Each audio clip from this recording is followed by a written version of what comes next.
আসসালামু আলাইকুম। কেমন আছেন সবাই?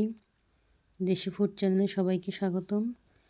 তো শীতকালে কিন্তু সবুজ শাক, লাল শাক এগুলা ভাজি খেতে অনেক মজা এবং এগুলোর কোনো তুলনা হয় না ভিটামিনের দিক দিয়ে।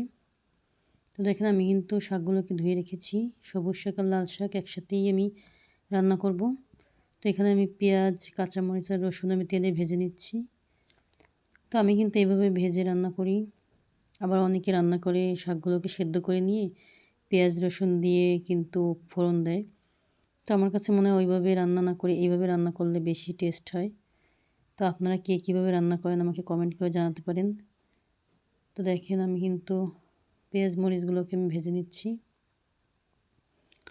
তো বাদামি করে ভেজে নেওয়ার পরে কিন্তু আমি শাকগুলোকে দিয়ে দেবো। তো দেখেন আমার কিন্তু ভাজা হয়ে গিয়েছে। এখন আমি ধুয়ে রাখা শাকগুলোকে দিয়ে দেবো। দেখেন আমি শাকগুলো দিয়ে দিচ্ছি, এরপরে নুন দিয়ে দেবো পরিমাণ মতো। আমি কিন্তু এখানে কোনো হলুদ দেবো না। তো আমার চ্যানেলে আপনি যদি নতুন হয়ে থাকেন তাহলে অবশ্যই আমার চ্যানেলটাকে সাবস্ক্রাইব করে রাখবেন। দেখেন আমি ঢাকনা দিয়ে ঢেকে দিয়েছি, আমি কিছুক্ষণ পর নাড়াচাড়া করে দেব। তো দেখেন আমি ঢাকনা উঁচু করে এখন কিন্তু নাড়াচাড়া করে দিচ্ছি।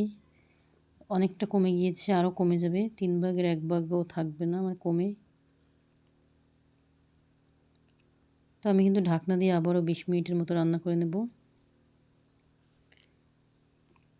দেখেন আমি কিন্তু আবার ঢাকনা দিয়ে দিয়েছি, এরপরে আমি আরও 15-20 মিনিটের মতো রান্না করে নিয়েছি। তো দেখেন আমার কতটুকু হয়ে গিয়েছে শাক ভাজিটা।